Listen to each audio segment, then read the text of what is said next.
Mike McShane, Director of Education Policy at the Show Me Institute. Good morning, Michael McShane. Good morning. Let's talk about Donald Trump's, President-elect Donald Trump's Secretary of Education, who is looks at education and school funding a little bit differently, and you, of course, been long studying this.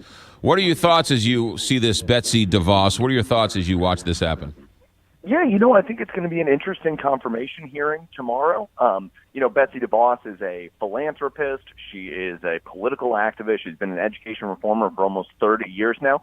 So she has a pretty long track record of some of the types of policies that she has supported in the past, so school choice, school accountability, higher standards, and others.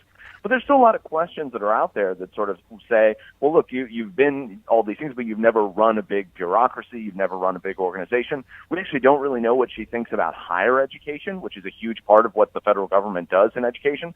So I think it's going to be a really interesting hearing, and there's a lot of kind of unanswered questions that people want to know. It really is interesting considering, that local school control is where the local control happens, right? It's the towns, it's the cities, it's the states. The federal government, outside of some money, doesn't have a whole lot of influence as to how states run their schools. That's exactly right. The federal government has the ability to write a lot of rules, and basically the feds spend about 10 cents on every educational dollar that's spent in the country.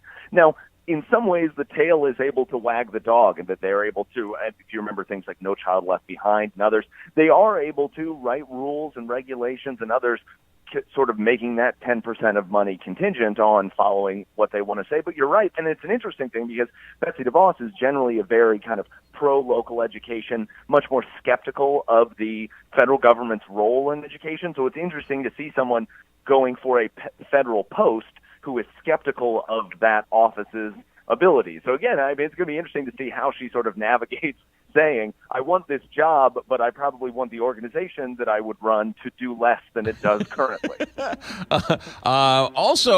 Common Core is such a great buzzword. Most people have absolutely no idea what it is or what it does, but it was a state initiative by the states having nothing to do with the federal government.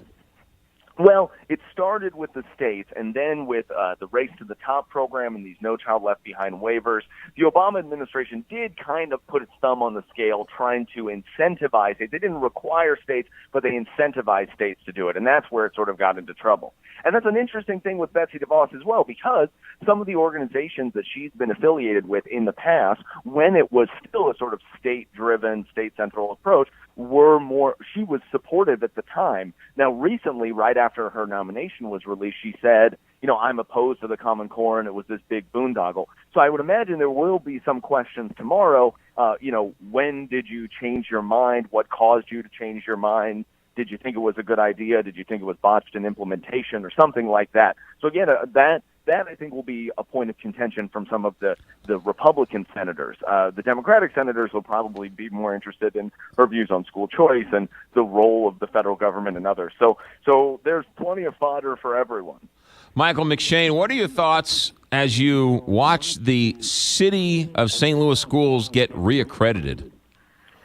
To be perfectly honest with you, I dug into some of the numbers, and, on the MAP test last year, from what I saw from the numbers that DESE puts out, I think still only about a quarter of students score proficient in mathematics.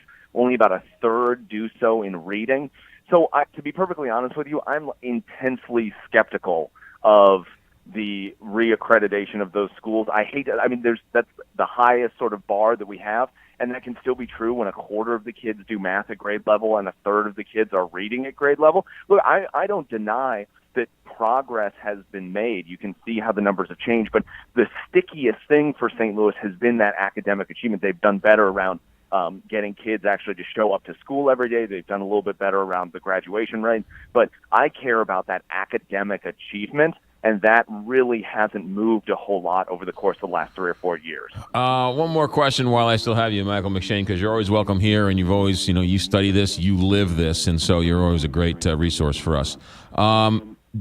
Mike Pence, governor of Indiana, implemented quite a robust school choice program in Indiana, and it seems like it's going gangbusters. But I was reading recently where many people are taking the money that is affixed to their child and using it to subsidize their private schools. And oftentimes they're seeing private schools, kids who are already going to private schools, subsidizing it with the tax dollars, whereas the kids who are in the schools, the public schools, remain in those public schools. Have you done any research on what's going on in Indiana? Well, the way that I understand it, the way that program is structured, to be eligible to get a school voucher, there's only two routes, or maybe three routes. One is that you currently attend a public school. Two is you are entering school, so you start at kindergarten, so that's how you're in. And then a third, I think, is if you participate in a couple of these small school choice programs that they have that can make you eligible. So I would bet that the vast majority, and I don't know the numbers exactly, right, but just given the eligibility criteria, the vast majority of the students who participate in it were at one time public school students. But the program has been in place for several years now. So in those first years, yeah, every kid that participated the year before had been in a public school. But now more and more because they've been in private schools for a couple years now. So, yeah, I mean, it's really interesting. It's one of the largest, most extensive school voucher programs that we have. It's a statewide program with broad eligibility for students. So it's one of those test cases. There's a lot of school choice down in Florida, huge tax credit program down there. In Louisiana, a huge program there. In Milwaukee, the kind of oldest and largest. So those are the big places where we kind of watch how these things play out at scale. Is there any school district you can point to that has a turnaround that went from a failing school to a overwhelmingly positive school because of something government did or didn't do? Well, look, I think watching down in New Orleans, the change that they have made, they essentially migrated to an all-charter school district post-Katrina. And I don't think that they've necessarily gone from an F to an A, but I think they've gone from an F to maybe like a C or a B, which is probably more than we've seen in any major urban school district in the course of the last 50 years.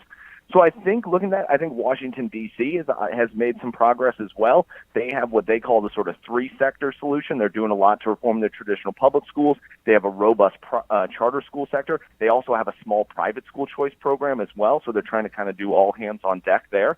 So I do think there are some of these things. Now, have we seen where suddenly an urban school district is as good as a wealthy suburban school district? We haven't.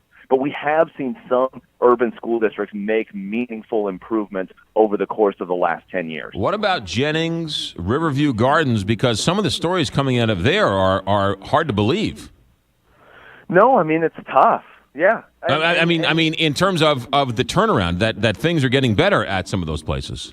Well, sure. I mean, you heard the great story was the Jennings superintendent who was awesome, who was doing wonderful things, but then unfortunately she left to go to Topeka. So some of these things, I mean, we hear about them in fits and in starts, and given the fact that districts like Riverview Gardens and others are very small, so I think Riverview Gardens has one high school, one middle school. So look, if you can get a couple dynamite principals in there, you can really do a lot of good stuff. The problem is that we've got so many of these little school districts and that have created these kind of silos, and the kids are stuck in there. So if that high school isn't meeting your needs, if that middle school isn't meeting your needs, you've got lots of problems there. And we can't always rely on that one amazing superintendent, that one amazing principal to come in and solve everything, because that person can leave. We've got to try and figure out how to make systems that are robust enough that if one or two individuals leave, the train can keep going. And I don't think we've figured that out yet. Michael McShane, Director of Education Policy at the Show Me Institute. Michael, good to hear your voice. Hope all's well. We'll talk to you soon. All right, take care. You got it. 848, Big 550, KTR.